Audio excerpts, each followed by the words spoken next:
بسم الله الرحمن الرحيم. الرحمن علم القرآن، خلق الإنسان، علمه البيان. الشمس والقمر بحسبان، والنجم والشجر يسجدان. والسماء رفعها ووضع الميزان، ألا تطغوا في الميزان، وأقيموا الوزن بالقسط ولا تخسروا الميزان. والأرض وضعها للأنام، فيها فاكهة والنخل ذات الأكمام، والحب ذو العصف والريحان.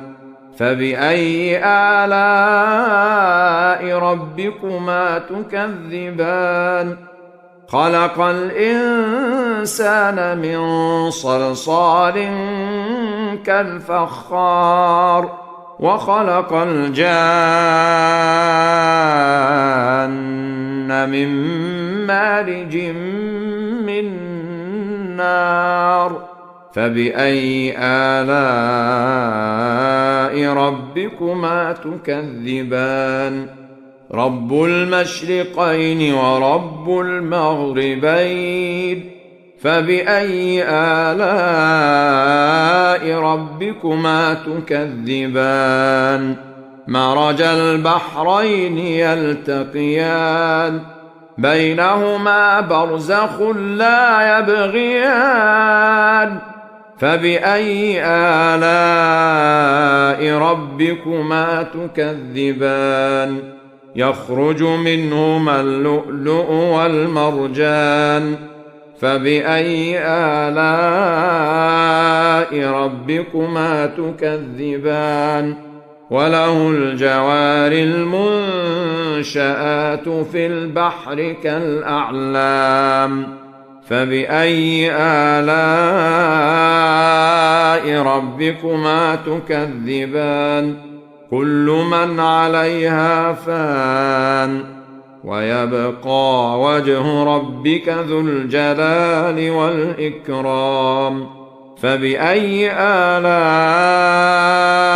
ربكما تكذبان؟ يسأله من في السماوات والأرض، كل يوم هو في شأن. فبأي آلاء ربكما تكذبان؟ سنفرغ لكم أيها الثقلان. فبأي آلاء ربكما تكذبان؟ يا معشر الجن والإنس إن استطعتم أن تنفذوا من أقطار السماوات والأرض فانفذوا، لا تنفذون إلا بسلطان.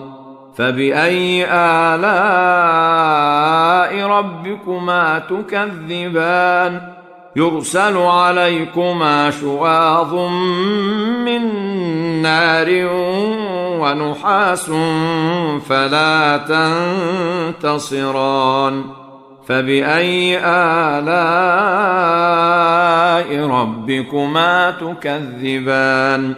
فإذا انشقت السماء فكانت وردة كالدهان.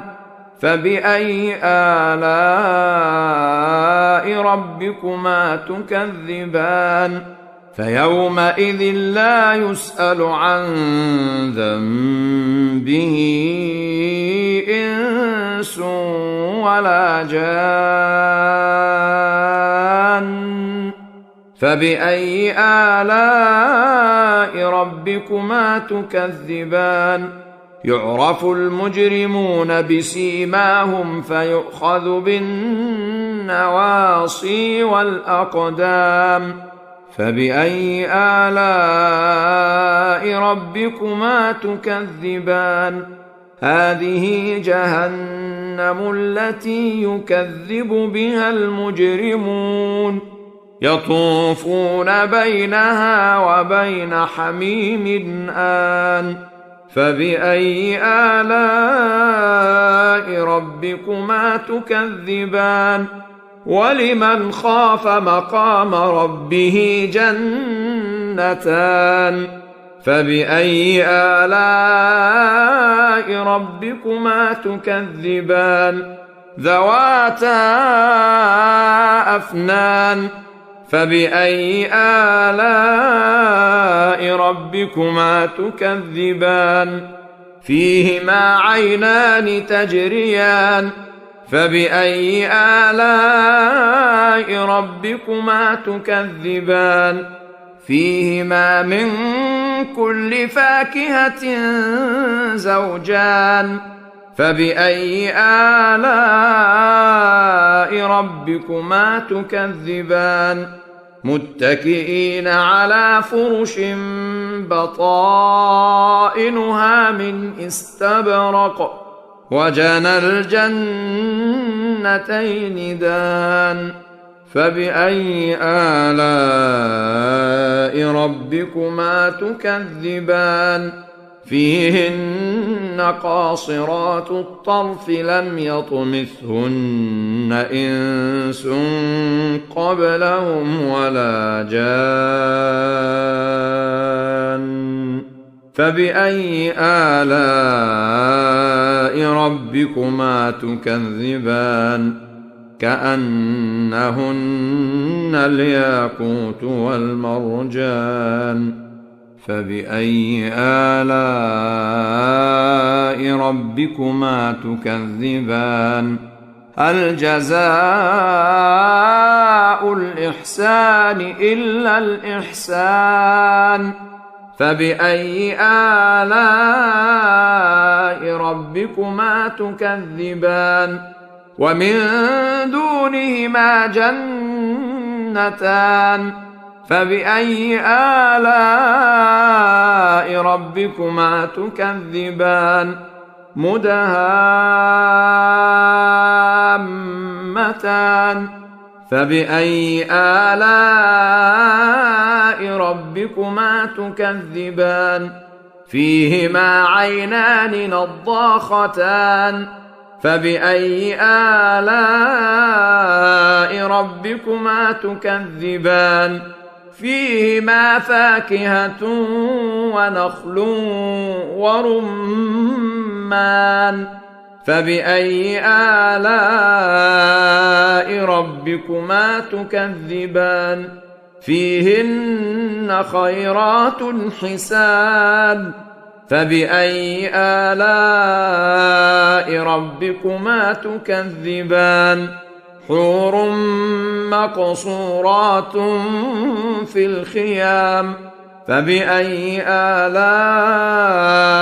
ربكما تكذبان لم يطمثهن إنس قبلهم ولا جان فبأي آلاء ربكما تكذبان متكئين على رفرف خضر وعبقري حسان فبأي آلاء ربكما تكذبان تبارك اسم ربك ذي الجلال والإكرام